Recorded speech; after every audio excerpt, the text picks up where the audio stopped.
Porque no Rio de Janeiro foi realizado o velório de Davi Delgado Magno, uma criança de apenas 4 anos de idade que morreu após ser atingido por um tiro na cabeça durante uma discussão entre os próprios pais. Veja isso. O corpo foi velado no cemitério de Irajá e a cerimônia foi marcada por uma confusão. O pai da criança foi expulso do local e teve o carro apedrejado. Em depoimento, os pais de Davi dão versões diferentes sobre o que aconteceu no dia da morte do filho. De acordo com a mãe, Raquel Gomes Delgado, tudo começou quando o ex-companheiro dela, André Rosa Magno, sequestrou Davi na última semana. A mulher alega que tem uma medida protetiva contra o ex por violência doméstica. Ela, então, teria chamado traficantes para ajudá-la a recuperar o filho na casa de André e que o pai do menino estava armado no local. Após ser cercado pelos criminosos, André teria tentado escapar e acabou atropelando o grupo. Os homens, então, reagiram e efetuaram vários disparos contra o veículo e um desses disparos atingiu a cabeça do menino, do Davi. Já o pai da criança contou outra versão, que os dois brigaram e a mulher teria chamado criminosos da região para ajudá-la. André disse que não estava armado, que ficou com medo e tentou deixar o local com a criança no carro. Foi lá, pegou a criança, colocou no carro e quando chegou os traficantes chamados pela mãe, eles atiraram e acertaram a criança. Uma história muito mal contada dos dois lados. E, assim, se tem medida protetiva, por que não chama a polícia? Chama o traficante. Se for a versão da mãe. Se for a versão do pai, por que não leva o menino para um abrigo seguro, enfim, não sai de lá? E, mais uma vez, uma criança é morta por conta da violência no Rio de Janeiro, envolvendo até criminosos, tiro, enfim. Jogo da luz. Isso traz à tona, Kobayashi, 2 aspectos do Brasil que são muito, muito tristes e sérios. Primeiro, a violência doméstica, ela é generalizada. Ela é muito mais intensa do que todos nós queremos acreditar. Ela é muitíssimo comum e dificílima de ser combatida. E outra, grande parte da população está perdendo a confiança na polícia, nas instituições e está recorrendo ao crime. Em parte porque o nosso Estado jogou essas pessoas nas mãos do crime. Já falei aqui muitas vezes. As dificuldades para se empreender imobiliariamente, para fazer loteamentos para as pessoas mais pobres, faz elas dependerem de loteamentos do crime organizado. A partir daí elas são reféns.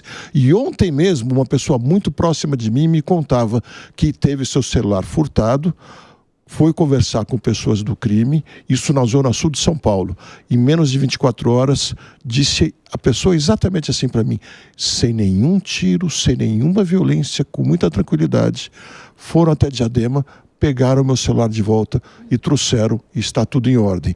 Ou seja, ela passou a ter mais confiança no crime organizado, que garante a sua situação imobiliária e também a segurança deles. É uma coisa inacreditável.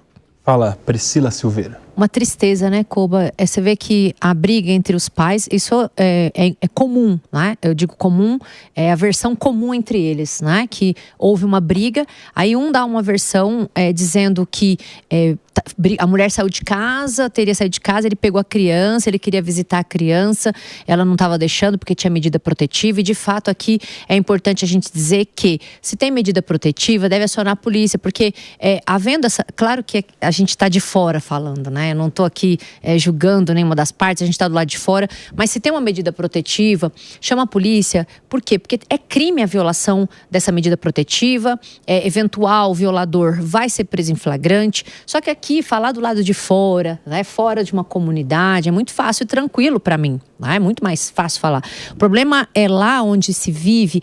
O Diogo trouxe aqui, né, uma pessoa próxima a ele que procurou pessoas ligadas, né, ao crime para poder solucionar um litígio aí de um furto, de um roubo, enfim.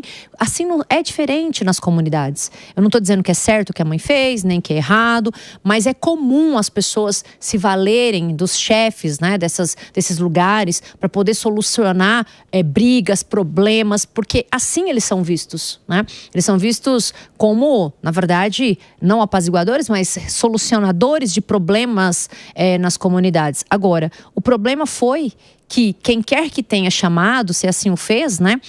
Me parece que ele atropelou atropelou um dos criminosos e aí acabou que eles atiraram na cabeça dessa criança. Então perde. Quando o direito penal, eu digo sempre isso, né? Quando o direito penal ele tem que agir, a gente perdeu.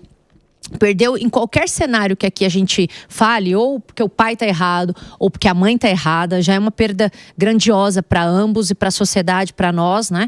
Tendo que ter uma intervenção ilícita dentro de um problema, onde o Estado não consegue chegar ou não chega, porque as pessoas, como o Diogo disse aqui, eventualmente não confiam no poder do Estado. Eu sinto muito, né, por essa criança, e fica aqui, né, uma consideração. É muito difícil também para o Estado entrar dentro dos lares, né, em brigas que acontecem em quatro paredes, para também tentar erradicar essa violência que a gente sabe que é um dos maiores índices que a gente tem, é violência doméstica e familiar contra a mulher.